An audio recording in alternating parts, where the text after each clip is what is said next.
Hello, have and have nots fans. I'm Phoenix Tremaine, and I'm once again going to go ahead and review the show. I used to review the show when it first came on, and when I stopped watching the show around season 5 was the last season I watched. So they're on season 7.5. So I missed season 6 and season the first half of season 7, and I'm only a little bit lost because I don't know who Oliver is. But other than that, it's the same stuff. It's not nothing really changes that much on have and have nots. They still haven't gone to trial that they got locked up for in like season 3, and I've come to realize that with the have and have nots, time time it's only been like 7 weeks, and that's like giving them credit for extra days we didn't see. But each season of the Have and Have Nots is no more than 3 days. So in 7 seasons, that's like maybe less than 7 weeks. And so I can see why technically they haven't gotten as far as we would like them to. But the show came out in 2013, May 28th, 2013. And we still on the same stuff, still same money. I'm surprised that Hannah's still not working at the mansion. I know she had quit way while I was still watching, but I'm like, time runs so slow for this show but it's crazy to think, but time just don't move in the have nots. So here we go. We start out with the two Stooges breaking all sorts of protocol and Catherine screaming. Seeing that, I was a firefighter and a paramedic, I'm looking at this scene like, what y'all doing? Why are y'all even moving him? They would have in real life, they would have the medics come to the jail. Second, clearly he was too heavy for either one of them to lift because they couldn't get up off the ground. And if he slit his wrist, then why are you pulling on his arms? You're just gonna make the blood come out more, and then he's just gonna bleed out. So I'm just sitting there as a retired paramedic going, "What y'all doing?" Because they would call 911, for something really really serious, and so we would have to go to the jail to pick up prisoners with a police officer and take that ride to the hospital, but they have an infirmary there too for something as minor as what he did. But and then there was so much blood. I mean, we finally see him. He's fine. But that's the have and have nots. Candace prepares to leave, and Benny's telling her no, you're not, and trying to convince her that the guy is her father. But of course, if Benny gets confirmation that that's her father and what he did to the mother to get Candace, Benny will probably be in jail for going after this guy. So of course Candace doesn't want to confirm. Landon and Oliver go back and forth. It's poorly acted. So thank you, have nots, for reminding me of why I left the first time. But a lot of times having have nots is so bad it's good. So I'm looking at this poorly acted scene like, yeah, this is it. Now I also reviewed Tyler Perry's Ruthless, Tyler Perry's Bra, and Tyler Perry's The Oval. Those are much better shows than some of the acting here. But there's just something about the have and have nots that keeps you hooked. Now, after season 5, I got unhooked, but now I'm back again because this is probably the final season. I saw the commercials that said we're still here, we're not going nowhere. But I also remember one of the actors saying, "Yes, we wrapped, show's over." And he was like, "We're on new things. Thank you for watching us all those years." So you got actors saying, "Yeah, it's the last season."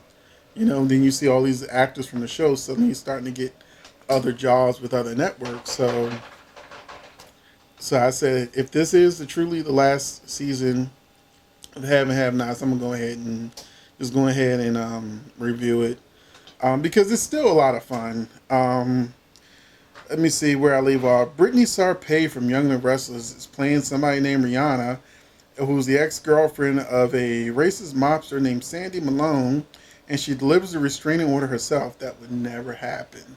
Even if the police wouldn't want to come, she would get someone else. You can pay people to go and do like restraining orders and stuff like that. That's most likely what would happen, but that would also require another actor that needs to be paid for.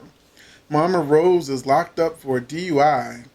David is uncomfortable around Jeffrey and Madison after having caught them doing it. Madison, on the other hand, didn't care about how Jeffrey's father felt, and all he cared about was sex. So that bothered me a lot because even though Jeffrey eventually got with the program, um, how can somebody really care about you, but they don't care about your feelings? They don't care about your family, and only thing they can say is strip, get naked, you know, let's do this.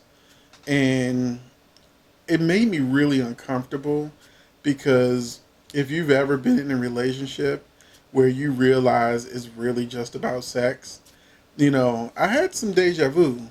I had some deja vu from the past. Like, this is why I broke up with this one and this one because, you know, getting treated like, you're just a sex object. And like, no. No, I need more. I need more in a relationship than just sex. So that bothered me a lot. John and Don, good lord. Catherine's accountants decide to funnel $5 million from her accounts, and she's in jail.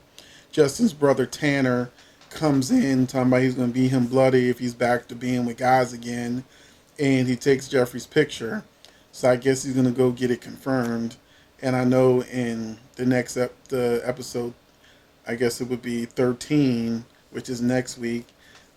He's actually going to beat him up. So I guess he finds out that, yeah, that happened. Veronica and Rodell. I put my note says worst P word eating scene ever. So it's little things in Have and Have Nots that get me because he's got the money and he's got the talent, but there's just like little basic things that annoy the hell out of me. So this Rodell or Rondell, whatever his name is supposed to be going down on Veronica, but I'm like, it ain't all the way down there. It's like, is her woohoo down to her knees? I mean, like, they should have panned the camera up just to show either her facial expressions or just maybe from the mid torso up. That way, it would have really looked like he was doing something. You didn't even see him raise her skirt or her dress or whatever she was wearing. You didn't even see him at least shift it up like he was gonna raise it up. So it's not what was done. It was how it was done. That the certain little things just annoy me, but it technically was a fun scene. Candace and Benny arrive at the Iron Bone thanks to a tip from Mitch. Hannah refuses to leave, so Candace calls someone to move her.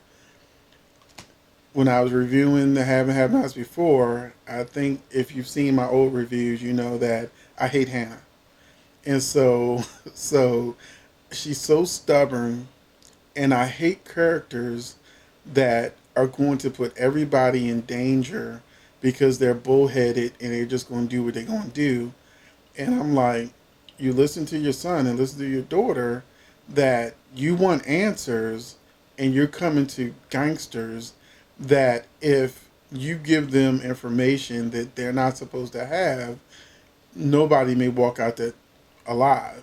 So it's like, that's what annoys me about Hannah. The sheer audacity and stupidity of her sitting there in an environment where she could put her kids, who she's supposed to love, in danger because she's worrying about the money they got. What's she gonna do? Tell these people something so that they can forcefully take the money from them? It makes absolutely no sense. And then finally, Jim assumes that his son Jimmy is a janitor, despite the suit he's wearing. After telling him how much he doesn't care about him, Jimmy pulls a gun on him, and suddenly Jim realizes, this is serious. But next episode, we know it's not. So that's it for season 7, episode 11, Power of Attorney. Hopefully you enjoyed this review. If you did, please hit that like button. Please hit that share. And I will catch you in the next video. Thanks for watching.